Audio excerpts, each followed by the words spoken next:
स्वाध्यायः परमः doctor Baba Saheb Ambedkar open university.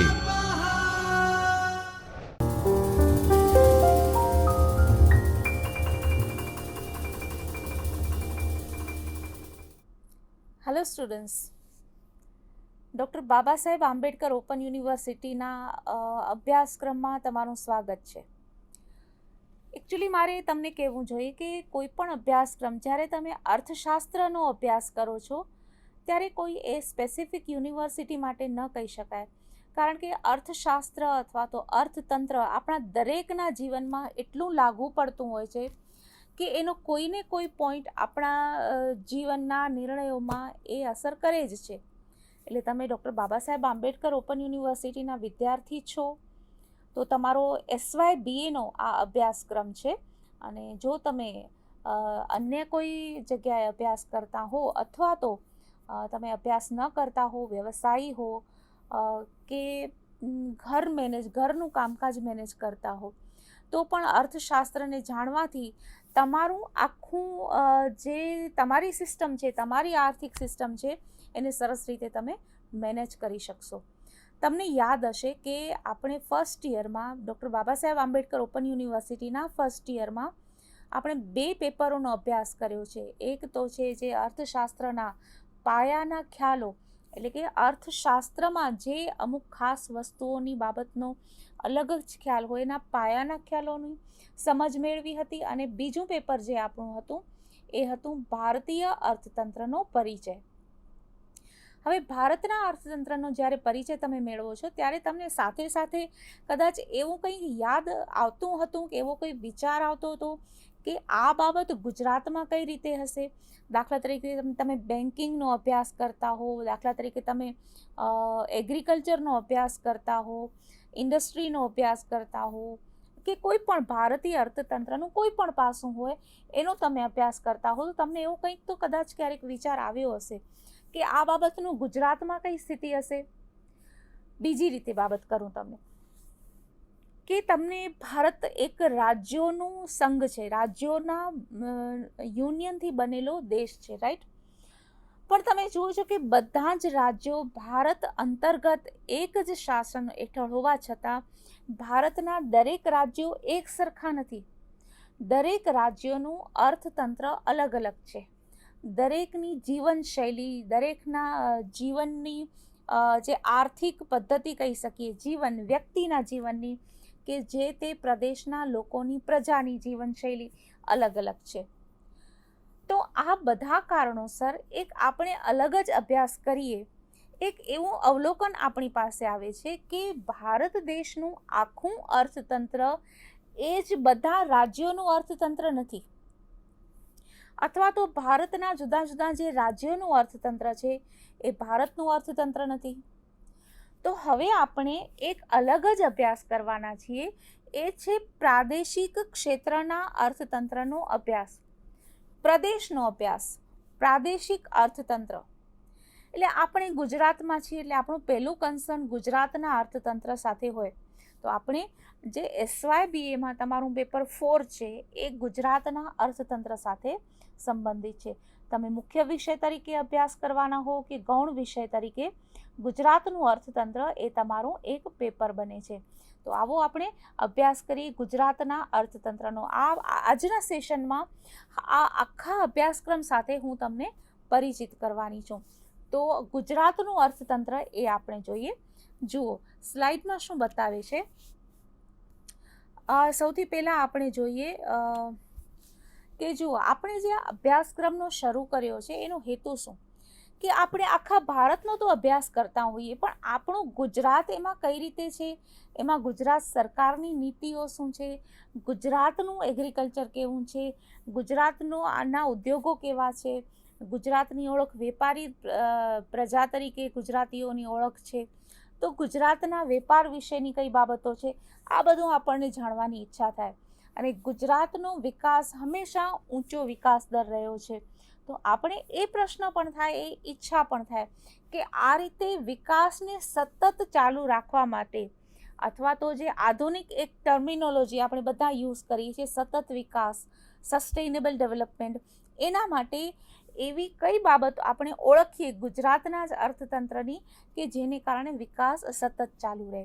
તો આપણો આ અભ્યાસનો હેતુ એ છે, સૌથી પહેલાં તો આ તમને 3 મુદ્દાઓની તો વાત કરીશ, પણ એક અભ્યાસ એ છે, અભ્યાસ કોઈ પણ પ્રાદેશિક અર્થતંત્રના અભ્યાસનો હેતુ એક એ હોય છે કે દરેક પ્રદેશની અલગ અલગ લાક્ષણિકતાઓ હોય છે. તમે ગુજરાત, મહારાષ્ટ્ર, મધ્યપ્રદેશ, રાજસ્થાન, એ 4 જે ક્લસ્ટર કહી શકાય, એમાં પણ તમે ભલે નજીકમાં આવેલા રાજ્યો છે, છતાં પણ એ દરેકની વિશેષતાઓ અલગ અલગ છે, તમે જાણી શકશો. ક્યાંક દરિયા કિનારો છે તો ક્યાંક રણ છે. હવે ગુજરાત પ્રદેશ કેવો છે, ત્યાં રણ પણ છે, દરિયા કિનારો પણ છે અને એગ્રીકલ્ચરને લાયક ખેતીની જમીન પણ છે. મધ્યપ્રદેશની બાબત જુઓ તો ત્યાં દરિયા કિનારો નથી. મહારાષ્ટ્રમાં દરિયા કિનારો છે પણ રણ નથી. તો આમ બધા સાવ નજીકના રાજ્યોનું પણ અર્થતંત્ર અલગ બને છે. અર્થતંત્રને ઘડવામાં ભૂગોળના પરિબળો, ભૌગોલિક પરિબળો ખાસ મહત્વનો ભાગ ભજવે છે. સંસ્કૃતિ ભાગ ભજવે છે. એટલે આ બધા જ પરિબળો આપણે જોઈ શકીએ. તો ઇકોનોમિક્સ જ્યારે કોઈ પણ ભણતા હોઈએ ત્યારે માત્ર આવક જાવક નહીં, એ તો એનું પરિણામ છે. મિઝોરમ છે, મેઘાલય છે, આ બધા રાજ્યોની આવક એટલા માટે આપણે ઇન્ડિકેટ કરે છે કે એના કારણે આપણે જાણી શકીએ છીએ કે આનો વિકાસ પ્રમાણમાં ઓછો રહ્યો છે. ગુજરાતની આવક જોઈએ તો ગુજરાતની આવક ઊંચી છે, એટલે આપણે જાણી શકીએ છીએ કે ગુજરાતમાં એ આવક વધારે છે. હવે આપણે આ અભ્યાસક્રમનો હેતુ જોઈએ તો સૌથી પહેલો તો હેતુ છે કે ગુજરાતના અર્થતંત્રનો આપણે પરિચય મેળવી શકશું. આપણે શરૂઆત માત્ર પરિચયથી જ કરીએ કે ગુજરાતનું અર્થતંત્ર શું છે. બીજો મુદ્દો, ગુજરાતના આર્થિક વિકાસને અસર કરતા પરિબળોનું આપણે વિશ્લેષણ કરી શકશું કે એવા કયા કારણો છે કે જે આર્થિક વિકાસને અસર કરે છે. તો સારા પરિબળોને આપણે વધારે પ્રોત્સાહિત કરી શકીએ, જે અવરોધરૂપ પરિબળો છે એને ઓળખીએ અને એને શક્ય હોય ત્યાં સુધી એને દૂર કરી શકીએ. આપણે હવે એક અવરોધ શબ્દ તો નથી બોલાતો, આપણે એને પડકારો બોલીએ છીએ, ચેલેન્જીસ બોલીએ છીએ. તો આર્થિક વિકાસના ભાવિ આર્થિક વિકાસ માટે કઈ ચેલેન્જીસ છે એ પણ આપણે જોઈ શકશું. આગળનું જોઈએ તો અભ્યાસક્રમનું હું તમને વિહંગાવલોકન કરાવું. તમને કદાચ યાદ હશે કે ફર્સ્ટ યરમાં પણ આપણે આ રીતે જોયું હતું કે આખો જે અભ્યાસક્રમ છે એ 17 યુનિટમાં વહેંચાયેલો છે અને 17 યુનિટ તમે કઈ બાબતોનો અભ્યાસ કરવાના છો એ આપણે જોઈએ. તો તમને સૌથી પહેલાં તો જણાવું કે આ 5 ક્રેડિટનો અભ્યાસક્રમ છે અને કુલ 17 એકમ છે. તમને જે કદાચ તમે એવી કોઈ તમારી ટ્રાન્સફરેબલ તમારી જોબ હોય કે તમે બીજા સ્થળથી ફરીથી બીજી જગ્યાએ જવાના હો, તો તમે ધારો કે કોઈ યુનિવર્સિટી ચેન્જ કરવાની તમને જરૂર પડે, તો તમારી યુનિવર્સિટી અને આ ડૉક્ટર બાબા સાહેબ આંબેડકર ઓપન યુનિવર્સિટીમાં તમે ક્રેડિટ પ્રમાણે અભ્યાસ કરી શકો છો અને આ પેપર તમે લો તો તમને 5 ક્રેડિટ ઇકોનોમિક્સનો અભ્યાસ કર્યો એ રીતે મળી શકે. તો 5 ક્રેડિટનો આ અભ્યાસક્રમ છે અને કુલ 17 એકમો છે. હવે પછી જે સ્વાધ્યાય, એમાં તમારે લખવાનું હશે કે વિદ્યાર્થી જાતે તેણે શીખેલું અને જાણેલું છે તેનું સ્તર અને પ્રમાણ ચકાસી શકે છે. સ્વાધ્યાય છે, સ્વ અધ્યયન કરવાનું છે, તમારે તમારી જાતે અભ્યાસ કરવાનો છે અને તમે કેટલું શીખ્યા એ તમે તમારી જાતે ચકાસી શકો. એટલે તમને પ્રશ્નો છે એના જવાબો આપેલા હોય, કઈ રીતે જવાબ આપવાનું હોય એનું માર્ગદર્શન આપેલું હોય અને જ્યારે જરૂર પડે ત્યારે યુનિવર્સિટીનો સંપર્ક કરી શકો અને તમારા અભ્યાસ કેન્દ્રોનો પણ સંપર્ક કરી શકો. નિબંધ પ્રકારના પ્રશ્નો તમને પૂછાય છે અને એમાં તમારે વિસ્તારથી એ મુદ્દો સમજાવવાનો હોય. જેમ જેમ આગળ આપણે એકમો આવતા જશે તેમ આપણે એ બાબત ઉપર વધારે ચર્ચા કરીશું કે કોઈ પણ એકમમાં નિબંધ પ્રકારના પ્રશ્નો હોય, દાખલા તરીકે ગુજરાતના આર્થિક વિકાસને અસર કરતા પરિબળો, તમને આ પ્રશ્ન પૂછાય, તમારે વિસ્તારથી પરિબળો સમજાવવાના હોય, લખવાના હોય. એ જ પ્રશ્ન ધારો કે તમને ટૂંકનો તરીકે પૂછાય તો માત્ર તમારે ટુ ધ પોઈન્ટ એનો જવાબ લખતા રહેવાનું હોય, રાઈટ.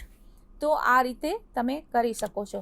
પછી તમને હેતુલક્ષી પ્રશ્નો પૂછાશે કે જેનો તમને એક્ઝેક્ટ અને પરફેક્ટ એનો જવાબ જાણતા હોવા જોઈએ કે ગુજરાતની જનસંખ્યા કેટલી છે, ગુજરાતમાં કયા કયા પાકોનું ઉત્પાદન થાય છે, ગુજરાતની વહીવટી વ્યવસ્થા, આ બધી બાબતોના તમારે એક્ઝેક્ટ એના જવાબ આપવાના હોય છે, જેમાં આપણા કોઈ અભિપ્રાય નથી હોતા. આ વસ્તુલક્ષી પ્રશ્નો કહેવાય છે જેનો જવાબ માત્ર હકીકતો ઉપર આધારિત છે. એમાં દરેક અલગ અલગ વ્યક્તિના અભિપ્રાયો પ્રમાણેનો જવાબ ન હોય, અનુભવો પ્રમાણેનો જવાબ ન હોય. દાખલા તરીકે વસ્તી ગણતરી થાય તો વસ્તી ગણતરી પ્રમાણે ગુજરાતની વસ્તી કેટલી હતી એનું સંખ્યા એ પછી કોઈમાં અભિપ્રાય ન હોય કે મારા અભિપ્રાય પ્રમાણે આટલી જનસંખ્યા હતી, એવું નહીં. એ પછી બધાને એક જ પ્રકારનો એનો જવાબ આવવાનો હોય, એક જ જવાબ હોય. એને કહેવાય હેતુલક્ષી પ્રશ્નો, અને એનો એક્ઝેક્ટ અને ચોક્કસ જ જવાબ જાણી અને આપી શકવાનો હોય. હવે બીજું જોઈએ તો આમાં કયા કયા એકમોનો આપણે અભ્યાસ કરવાના છીએ એ તમે જુઓ. તો આ એકમો, જેમ મેં તમને કહ્યું કે 17 એકમોમાં આ અભ્યાસક્રમ વહેંચાયેલો છે. તો આ અભ્યાસક્રમમાં સૌથી પહેલું એકમ છે પ્રાદેશિક અર્થશાસ્ત્ર. તો પ્રાદેશિક અર્થશાસ્ત્ર શું? સામાન્ય રીતે ઘણા બધા સમય સુધી વિદ્યાર્થીઓ નેશનલ ઇકોનોમીનો જ અભ્યાસ કરતા, રાષ્ટ્રીય અર્થશાસ્ત્ર, ભારતીય અર્થતંત્રનો પરિચય. પણ પછી જરૂર ઊભી થઈ કે કોઈ પ્રદેશનું તો અર્થતંત્રનો અભ્યાસ કરવો જોઈએ. પ્રદેશનું અર્થતંત્ર એ દેશના અર્થતંત્ર કરતાં અલગ પડે છે. તો પ્રદેશનું અર્થતંત્ર અલગ પડે છે એટલા માટે એનો અલગથી અભ્યાસ કરવો જોઈએ. દાખલા તરીકે આપણે જાણીએ કે ભારત દેશની જીડીપી વધે છે, ભારતની રાષ્ટ્રીય આવકમાં વધારો થઈ રહ્યો છે. પણ તમે ફરીથી એક અભ્યાસ કરી શકો કે શું ભારતના બધા જ રાજ્યોનો જીડીપી વધે છે? ભારતના બધા જ રાજ્યોની આવક વધે છે? ભારત દેશમાં સાક્ષરતાનો દર વધે છે, તો ભારતમાં બધા જ રાજ્યોનો સાક્ષરતાનો દર વધે છે. ભારતમાં આવકની અસમાનતા ઓછી થાય છે, પણ ભારતના બધા જ રાજ્યોમાં આવકની અસમાનતા ઓછી થાય છે. ઔદ્યોગિક વિકાસ ભારતમાં વધારે છે, પણ ભારતના બધા જ રાજ્યોમાં ઔદ્યોગિક ઉત્પાદન વધ્યું છે. ભારતના બધા જ રાજ્યોમાં પૂર અને દુષ્કાળ છે. તો એક જગ્યાએ જ્યારે એગ્રીકલ્ચર પ્રોડક્શન અટકી જતું હોય તો બીજી જગ્યાએ સ્વાભાવિક છે કે કદાચ કુદરતી રીતે એ કન્ટિન્યુ પર રહી શકતું હોય. તો એક ભારત દેશની વિશેષતા અલગ છે. ભારત દેશ આખો એક સમાન નથી, એટલે એના પ્રદેશોનું અર્થતંત્ર પણ એક સમાન ન હોય. એટલા માટે ભારતની વિભિન્નતાને કારણે પણ, પ્રદેશોની વિભિન્નતાને કારણે પણ પ્રાદેશિક અર્થશાસ્ત્રનો અભ્યાસ જરૂરી બને છે. તો પ્રાદેશિક અર્થશાસ્ત્ર એટલે શું એ આપણે જોશું. પહેલાં તો પ્રદેશ એટલે શું, પ્રાદેશિક અર્થશાસ્ત્રના અભ્યાસનું મહત્ત્વ શું છે, આ બધી જે થિયોરિટિકલ અનુભવ સિદ્ધ બાબતો છે એ આમાં પહેલા એકમમાં અભ્યાસ કરવામાં આવશે. બીજું એકમ, એ પણ એનું ટાઇટલ એ જ છે પ્રાદેશિક અર્થશાસ્ત્ર, પણ એનો ભાગ બીજો. એમાં પ્રદેશના જુદા જુદા પ્રકારો, પ્રાદેશિક આવક, પ્રાદેશિક અથવા તો રાજ્યની આવકના નિર્દેશકો. એમાં ગુજરાતની આવક વિશે તમે જાણી શકશો. ગુજરાતની જે પ્રાદેશિક આવક છે એની રાજ્યના આવકના નિર્દેશકો છે. તમે હવે અહીંયાથી આગળ ગુજરાતનો અભ્યાસ શરૂ થાય છે. એકમ ત્રીજું છે ગુજરાત પ્રદેશનો પરિચય. હવે ગુજરાત પ્રદેશનો જે પરિચય છે એ કઈ રીતે? તો શરૂઆતમાં તમને યાદ હોય તો મેં જણાવ્યું હતું કે કોઈ પણ અર્થતંત્ર માટે સૌથી પહેલી બાબત અસર કરતી હોય તો એ છે ત્યાંની ભૂગોળ. તમને યાદ છે કે આપણે જ્યારે સ્કૂલમાં ને અભ્યાસ કરીએ છીએ ત્યારે, અથવા તો હવે પણ, કોઈ પણ એક બાબતની તમે નોંધ લેજો, એક બાબતનું તમે અવલોકન કરજો કે કોઈ પણ સંસ્કૃતિનો વિકાસ નદી કિનારે થયો છે. એનું કારણ શું? કારણ કે નદી કિનારે એગ્રીકલ્ચર ડેવલપમેન્ટ થઈ શકે, જીવન ટકાવવાની સૌથી પહેલી જરૂરિયાત ખોરાક અને પાણી મળી શકે, ત્યાંથી બીજા બધા ઉદ્યોગોનો વિકાસ થાય, એગ્રીકલ્ચર આધારિત ઉદ્યોગોનો વિકાસ થાય. તો જ્યાં ભૂગોળ હોય છે તેના આધારે તેનો વિકાસ ઉપર ખાસ અસર કરે છે. જેમ આપણે જોયું કે પૂર્વ ભારતના 7 સિસ્ટર્સ જે રાજ્યો કહેવાય છે, એ રાજ્યોમાં કેમ એટલો બધો આર્થિક વિકાસ નથી થયો? કારણ શું? ત્યાંની પ્રજાની ઈચ્છા નથી. એવું કેમ હોય? પ્રજાને તો ઈચ્છા હોય જ વિકાસ કરવાની, પણ ત્યાંનો પહાડી પ્રદેશ અથવા તો અતિશય વરસાદ પડતો હોય. આપણે જાણીએ છીએ કે ચેરાપુંજી આપણે સતત યાદ કરતા હોય, એની ઓળખ જ છે સખત વરસાદની. તો એ ભૂગોળ એવી છે કે ત્યાં કોઈ આર્થિક પ્રવૃત્તિ વિકસી ન શકે, એટલે જ ત્યાંની જનસંખ્યા ઓછી હોય. હવે પણ આપણો અહીંયા એક ત્રીજું પાસું એન્ટર થાય છે કે તેમાં વિજ્ઞાન અને ટેકનોલોજી. ટેકનોલોજીકલ ડેવલપમેન્ટને કારણે જ્યાં વિકાસ નહોતો થયો ત્યાં પણ હવે શક્ય બને છે. તો આ બધા કારણો છે જે વિકાસને અસર કરે છે. તો આ બાબત ગુજરાતના સંદર્ભમાં આપણે અભ્યાસ કરવાના છીએ. પછીનો મુદ્દો છે ગુજરાત પ્રદેશનો પરિચય, એનો ભાગ બીજો. જુઓ અહીંયા થોડી મારી ટાઈપિંગ મિસ્ટેક છે, તમે મને ચોક્કસ માફ કરી શકશો. ત્રીજું અને ચોથું એકમ ગુજરાતનો પ્રદેશનો પરિચય પાર્ટ 1 અને ગુજરાત પ્રદેશનો પરિચય પાર્ટ 2 એ રીતે ચોથું એકમ હોવું જોઈએ. જસ્ટ મારી પ્રિન્ટિંગ મિસ્ટેક માટે તમે મને ફરગીવ કરશો, સોરી. રાઈટ, એ છે પાર્ટ 2 છે ગુજરાત રાજકીય અને વહીવટી. હવે તમે જુઓ, અર્થતંત્ર આટલું મોટું છે તો આપણને સારા રસ્તાઓ જોઈએ છે, આપણને જાહેર સુવિધાઓ જોઈએ છીએ, આપણને ફ્રીમાં શિક્ષણ જોઈએ છીએ. તો એ લોકોનો પણ આર્થિક વિકાસ થાય જે લોકો આર્થિક રીતે નબળા વર્ગના છે.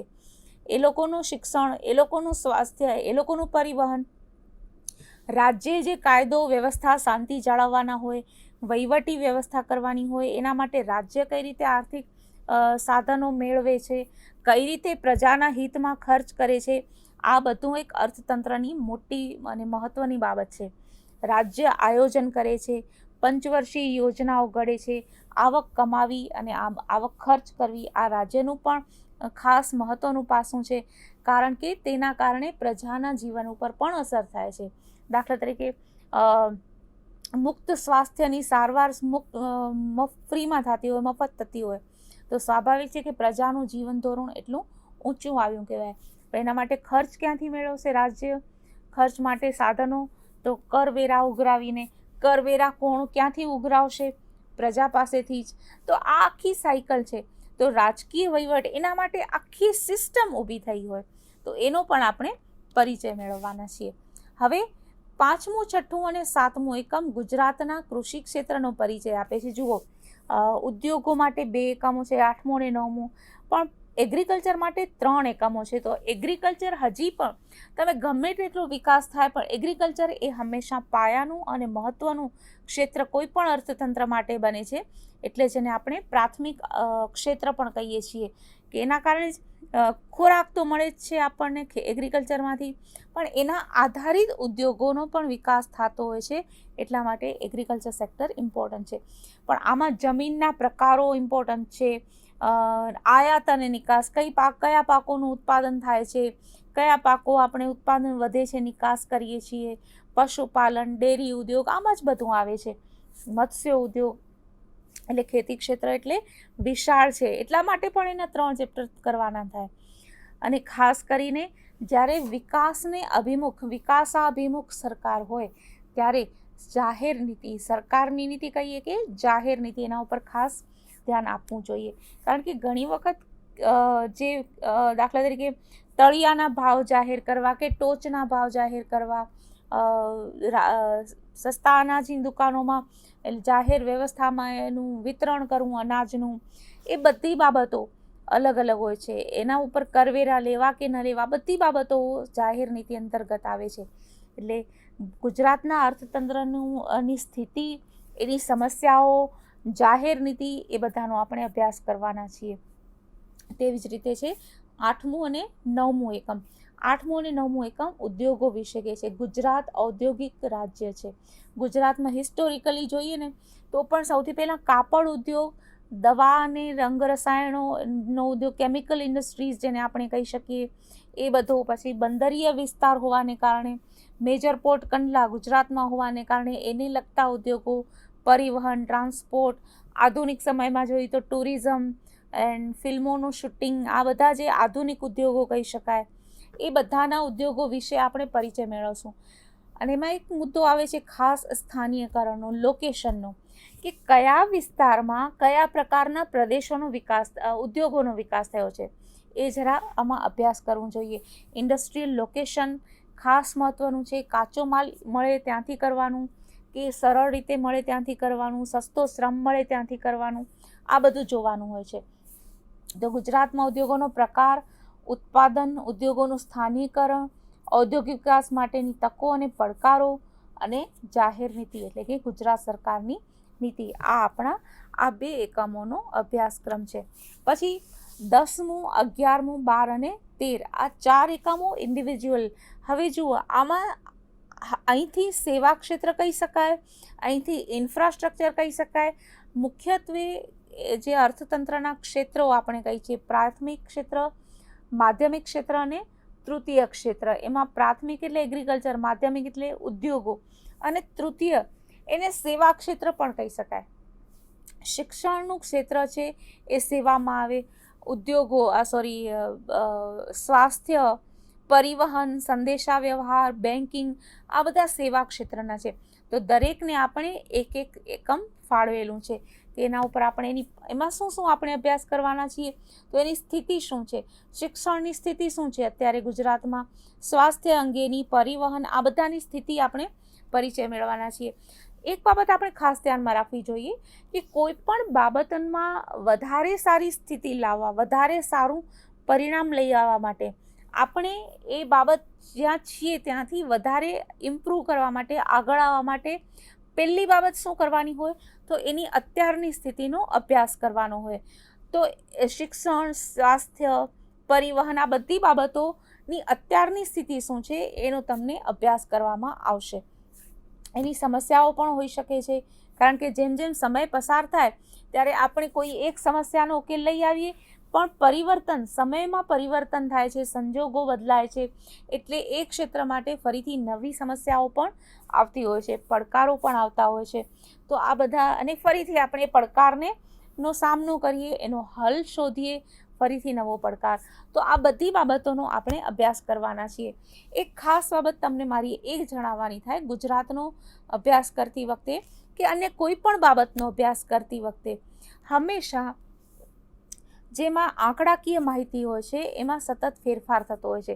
દાખલા તરીકે તમે જ્યારે આ બાબતોનો અભ્યાસ કરશો ત્યારે તમારી બુક્સમાં જે ફિગર્સ અથવા તો માહિતી આપવામાં આવેલી છે એ કદાચ થોડી પહેલાંની હોય, કારણ કે તમારી પાસે 2021માં આ બાબત આવે અથવા તો 2020ના અંતમાં આવે, પણ તમે 21 અને એના પછી આનો અભ્યાસ કરવાના હો તો જનસંખ્યા, બેંકોની સંખ્યા, ઉદાહરણ તમને આપું છું, શિક્ષણનું પ્રમાણ, સ્ત્રી શિક્ષણ અને પુરુષ શિક્ષણનું પ્રમાણ, સાક્ષરતા દર અને ગુજરાતમાં ઉદ્યોગો, ગુજરાતમાં સરકારની નીતિ એટલે કે જાહેર નીતિ, આ બધી બાબતોમાં ફેરફાર આવતો હોય તો તમે ચોક્કસ એ જે લેટેસ્ટ માહિતી છે એ તમે તમારા જવાબમાં લખી શકો. અને એવું નથી કે તમે માત્ર જે પુસ્તકમાં તમારી પાસે જે છે એ જ માહિતી તમારે આવડવી જોઈએ. એટલું ખરું કે હંમેશા તમારે તુલના કરવાની કે 2001માં શું સ્થિતિ હતી, 1991માં શું સ્થિતિ હતી, 2021માં શું સ્થિતિ હતી. આ જે ફેરફારો થાય છે એને કમ્પેર કરવાના થાય, જેથી કરીને આપણે વધારે સારી સ્થિતિમાં આવ્યા છીએ કે આપણી સ્થિતિ ખરાબ થાય છે એના વિશે આપણે જાણી શકીએ. ખરાબ અને સારી વિશે એવું ન વિચારી તો એ પણ થાય કે સંજોગો અથવા તો પરિસ્થિતિમાં શું શું ફેરફારો આવ્યા છે, એના કારણે ભવિષ્યમાં પણ કોઈ ફેરફારો આવવાના હોય તો આપણે પાછળના ભૂતકાળના આપણા અનુભવો, આપણા રેફરન્સ, એના આધારે આપણે એનો ઉકેલ કોઈ પણ સમસ્યા હોય તો શોધી શકીએ છીએ. તો આ આપણો 13 એકમોનો પરિચય થયો. તમને ખ્યાલ જ છે કે ગુજરાતની પ્રજાની ઓળખ છે એક વેપારી પ્રજા તરીકે. તો ગુજરાતનો જ્યારે આપણે અભ્યાસ કરતા હોઈએ અને ગુજરાતના વેપારનો અભ્યાસ ન કરીએ તો એ ગુજરાતનો અભ્યાસ પૂરો ગણાય જ નહીં. તો 14મો એકમ છે ગુજરાતના વેપાર ઉપરનો. આખું એકમ બનેલું છે કે ગુજરાતમાં શેની આયાત થાય છે, નિકાસ થાય છે, ગુજરાતના બંદરો, વેપાર માટે શું શું સુવિધાઓ છે, એ બધાની અહીંયા બાબતો ચર્ચા કરવામાં આવી છે કે જેથી કરીને વધારે સારો વેપાર કેવી રીતે થઈ શકે, ગુજરાતનો આખા દેશના વેપારમાં પણ કોઈ ફાળો હોઈ શકે. તો આ બધી બાબતો આપણે જોવાના છે કે ગુજરાત ક્યાં ક્યાં વેપાર કરે છે, કયા કયા રાજ્યો અને દેશો સાથે વેપાર કરે છે, કઈ કઈ વસ્તુઓનો વેપાર કરે છે, કેટલા પ્રમાણમાં વસ્તુઓ આયાત અને નિકાસ થાય છે. આ બધી બાબતોનો આપણે અભ્યાસ કરવાના છીએ ગુજરાતના વેપારમાં. પછીનું એકમ છે ગુજરાતની વસ્તી વિષયક રૂપરેખા. ગુજરાતની વસ્તી કેટલી?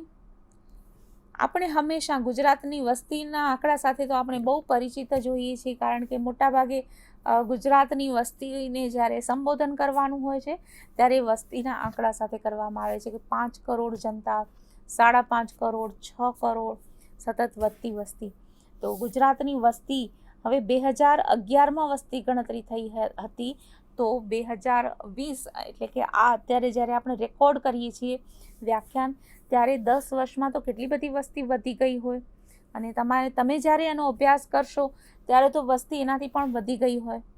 પણ શક્ય છે કે બીજા અમુક એવા કારણો પણ આવી શકે છે. કુદરતી કારણ હોઈ શકે, સામાજિક કારણ હોઈ શકે, જેને કારણે સ્થળાંતર કરીને વસ્તી બહાર ગઈ હોય. કોઈ વેપાર કરવા જાય વિદેશમાં અથવા તો બીજા રાજ્યમાં, કોઈ અભ્યાસ કરવા જાય વિદેશમાં અથવા બીજા રાજ્યમાં, કોઈનું કોઈ કારણોસર મૃત્યુ થાય, તો શક્ય છે કે આ બધા કારણોસર વસ્તી ઘટી પણ શકે છે. દાખલા તરીકે સામાજિક ફેરફારો થાય, સામાજિક માન્યતાઓ એવી બદલાય કે સામાન્ય રીતે ભારતમાં એવી સામાજિક વ્યવસ્થા હોય છે, ફરજિયાત લગ્ન પ્રથા અને તે પછી ફરજિયાત બાળક હોય. તો બાળકની સંખ્યા વિકાસ સાથે જે પતિ પત્નીઓ છે કેટલા બાળકોની સંખ્યા પસંદ કરે, તો પહેલાં તો ઘણા બાળકો જન્મ લેતા, પછી એની સંખ્યા પરિવાર પ્રમાણે ઓછી થતી ગઈ. 3 બાળકો, 2 બાળકો, હવે 1 જ બાળક પસંદ કરે છે. તો આ ઘણા બધા પરિબળો છે કે જે વસ્તી ટોટલ જનસંખ્યા ઉપર અસર કરે છે. શિક્ષણનું પ્રમાણ વધવું, સામાજિક માન્યતાઓમાં બદલાવ આવે, ઘણી બધી બાબતોનો આપણે એમાં અભ્યાસ કરતા હોઈએ છીએ. તો ગુજરાતની વસ્તી વિષયક રૂપરેખા, એમાં આપણે એકમ નંબર 15માં એનો અભ્યાસ કરવાના છીએ. પછી 16મું એકમ જે તમારું છે એ છે શહેરીકરણ અને આર્થિક વિકાસ. જુઓ મિત્રો, આમાં તમને એક નવો મુદ્દો મળ્યો કે શહેરો અને આર્થિક વિકાસ વચ્ચે. હવે આમાં એક બંને વચ્ચેનો સંબંધ આપણે જોવાના છીએ કે શહેરો આર્થિક વિકાસ, શહેરોથી આર્થિક વિકાસ થાય છે કે આર્થિક વિકાસથી શહેરોનો વિકાસ થાય છે. સામાન્ય રીતે એવું હોય કે જેમ જેમ આર્થિક વિકાસ થાય તેમ તેમ ગામડાઓમાંથી શહેરોનું પ્રમાણ વધતું જાય, શહેરોની સંખ્યા વધતી જાય, ગામડાઓનું પ્રમાણ અથવા તો ગામડાઓની સંખ્યા ઓછી થતી જાય. તો આ આપણે ચર્ચા કરવાનો મુદ્દો છે ને આપણે ચર્ચા કરવાના છીએ. ઇન્ટરેસ્ટિંગ ટોપિક પણ ખરો. અર્થશાસ્ત્રના જુદા જુદા ટોપિક્સ છે, એમાંથી કંઈક આપણા માટે અલગ જ વિચારવાનો મુદ્દો છે. અને ગુજરાતના મહત્ત્વના શહેરો પણ છે, એને આપણે 17મા એકમમાં આપણે જોવાના છીએ. તો ગુજરાતના મહત્ત્વના શહેરો કયા કયા, એ આર્થિક વિકાસમાં એનો કોઈ ફાળો ખરો? ગુજરાતના દાખલા તરીકે આપણે વલ્લભ વિદ્યાનગર આપણે નામ બોલીએ તો આપણને ખ્યાલ છે કે એજ્યુકેશનનું હબ ગણાય છે, શિક્ષણનું એક કેન્દ્ર ગણાય છે. તેવી રીતે દાખલા તરીકે અંકલેશ્વર છે, વડોદરા છે, એ બધાના નામો બોલીએ, અમદાવાદ નામ બોલીએ, અથવા તો ઉત્તર ગુજરાત એમ નામ બોલીએ, તો એ પ્રદેશોની કોઈક આર્થિક વિકાસમાં એક ખાસ ઓળખ બની ગઈ હોય છે. તો આર્થિક વિકાસ અને શહેરો, ગુજરાતના કેટલાક મહત્ત્વના શહેરો, એ બધાનો આપણે પરિચય લેશું. દાખલા તરીકે કંડલા એમ બોલીએ તો આપણા મનમાં એ બંદરીય વિસ્તાર તરીકે, પોર્ટ એરિયા તરીકે આપણા મનમાં તરત જ એની ઇમેજ ઊભી થાય છે. તો આ છે આપણું ગુજરાતનું અર્થતંત્ર. ફ્રેન્ડ્સ, હું તમને દર વખતે એક સ્લાઇડ બતાવું છું, પણ આજે એ સ્લાઇડ નહીં, તમે મારા સંપર્કની વિગતો તમે મૌખિક જ નોંધી લેશો, અથવા તો ફરીથી તો તમે મારો સંપર્ક કરવા ઈચ્છો તો જરૂરથી મારા ઈમેલ આઈડી ઉપર કરી શકો. ઈમેલ આઈડી મારું છે kruti.chhaya@baou.edu.in.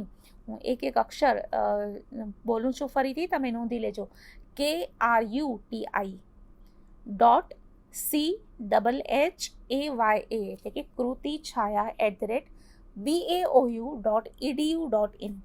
તો આપણે ફરીથી મળીએ, ત્યાં સુધી તમારી તમને એક નવો ઇન્ટરેસ્ટિંગ ટોપિક એનો અભ્યાસ કરવા માટે હું તમને આમંત્રણ આપું છું, અને તમારા વ્યૂઝને પણ આમંત્રણ આપું છું કે શહેરો અને આર્થિક વિકાસ વચ્ચેનો સંબંધ તમે તમારી જાતે અભ્યાસ કરો, રેફરન્સ વાંચો, અને તમારા જાતના સ્વના અનુભવો કેવા છે એ મને જરૂરથી જણાવો. ચાલો, ત્યાં સુધીનો સમય તમારો ઘણો જ સારો રહે એવી મારી અને doctor Baba Saheb Ambedkar open university તરફથી તમને ઘણી બધી શુભકામનાઓ. Have a nice time ahead. Thank you. स्वाध्यायः